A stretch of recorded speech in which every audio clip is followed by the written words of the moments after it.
Hi, my name is Richard Castro, and my partner Alex Underwood and I will be presenting to you Nuclear Fusion and the Future, for our 136 final project. We begin with a brief history on the development of nuclear generation and power. In 1938, German nuclear physicists from Berlin discovered that they could split an atom using a process called nuclear fission.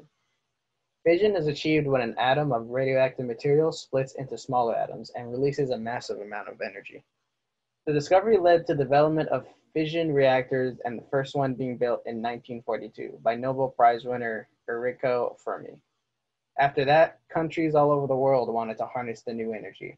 Many were successful, while some led to disasters, Chernobyl and Fukushima to name some well-known examples. These repeated and often avoidable failures would urge scientists to find new and less dangerous ways of nuclear power. These problems could be solved with a process called fusion, which was discovered a couple years before any fission experiments. The fusion process is a thermonuclear process that naturally occurs in stars. The molecules need to be so hot that electrons are stripped from their neutrons, which creates a plasma where electrons and nuclei bounce around freely. For the nuclei to fuse together, they need to be reaching temperatures of at least 15 million degrees Celsius. Suns can easily do this because of their massive size. At their core, the pressure is so immense that these temperatures are easy to reach, and this process can last for eons. This process releases energy because the resulting nucleus has less mass than the original two nuclei, and this leftover mass turns into energy. The need for fusion. In a time where environmental pollution is at an all-time high, the world needs a sustainable and clean power generation. Fusion reactors also do not produce any CO2, which could cut down on atmospheric pollution. There are many fusion experiments around the world, but for today we will focus on the two well-known reactors, France's ITR and Lawrence Livermore's National Ignition Facility. The first reactor is a magnetic confinement reactor in France, also known as the International Thermonuclear Experimental Reactor. The ITER houses an experimental machine called a tokamak, a device that is specially designed to harness the power of fusion. Under the extreme heat and pressure, the gaseous hydrogen becomes plasma and is manipulated by the massive magnetic coils, which give the fusion reaction its signature purple glow. The process begins in the vacuum vessel, a donut-shaped chamber where all the air and impurities are sucked out. In this area, where electrically charged plasma particles spiral continuously without touching the walls.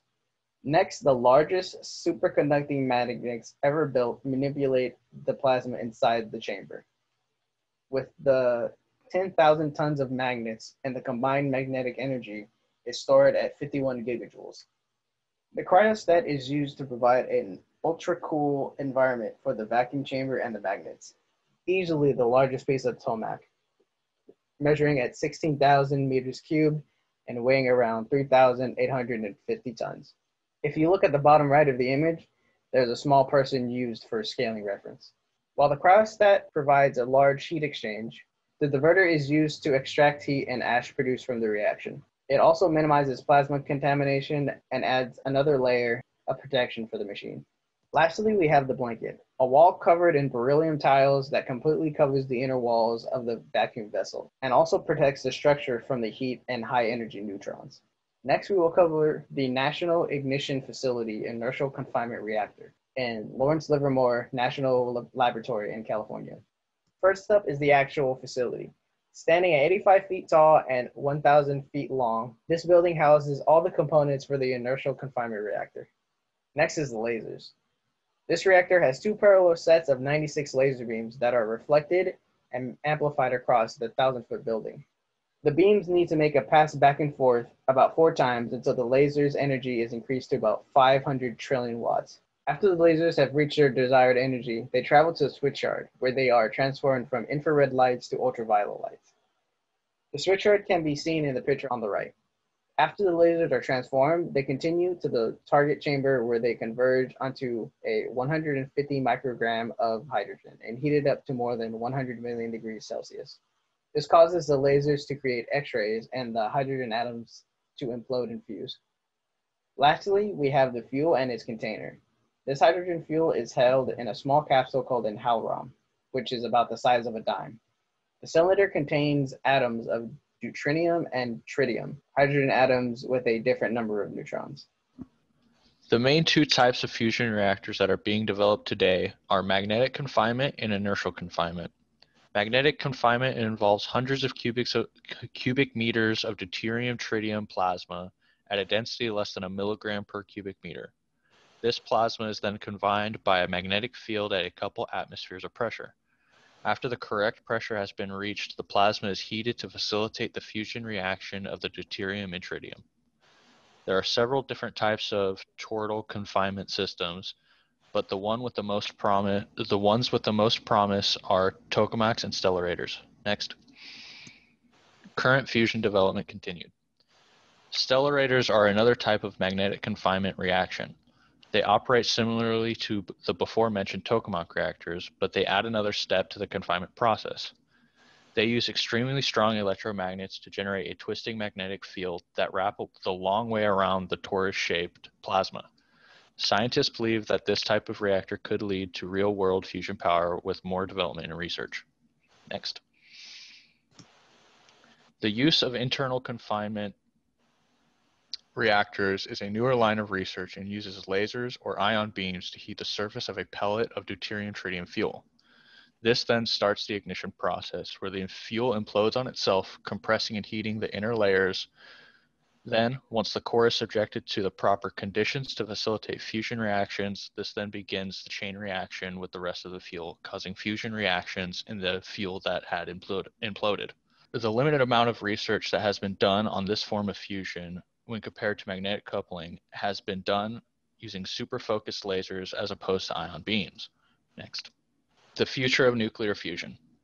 As mentioned before, the two types of reactors in development are the tokamak and stellarator reactors. Currently, these reactors are both operate with a deuterium-tritium fuel to facilitate the fusion reactions.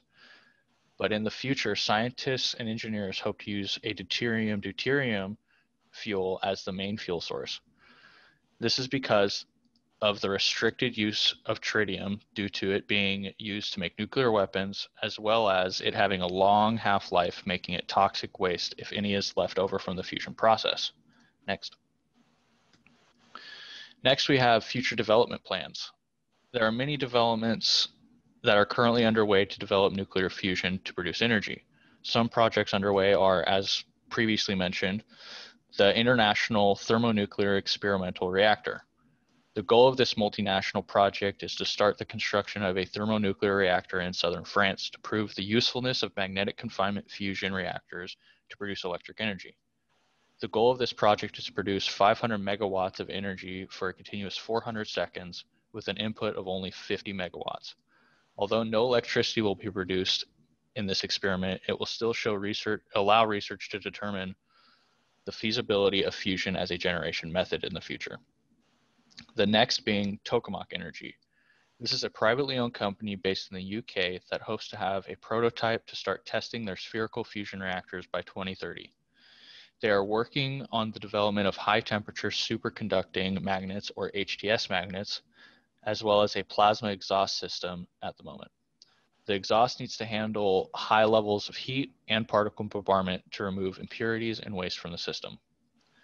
The next project is the K-Demo Tokamak. It is intended to be the first plant to generate electricity to the electric grid.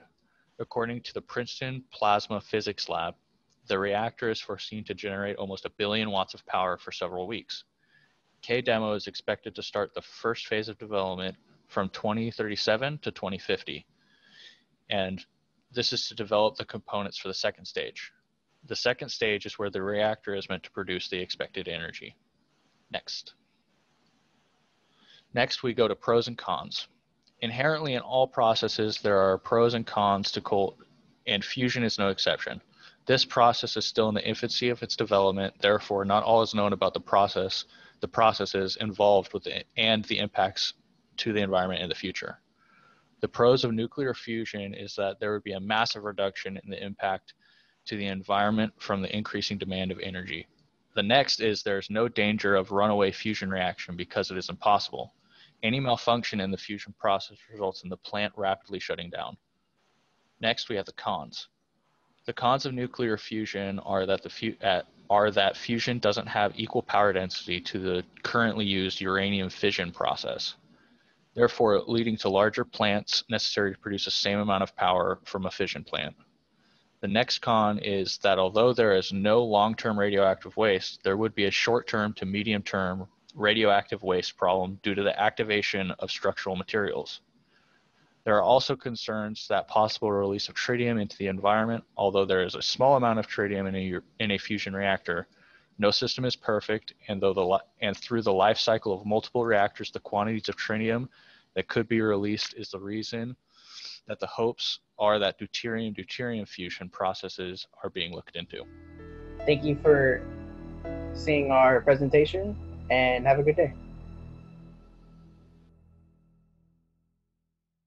Welcome to the 136 podcast.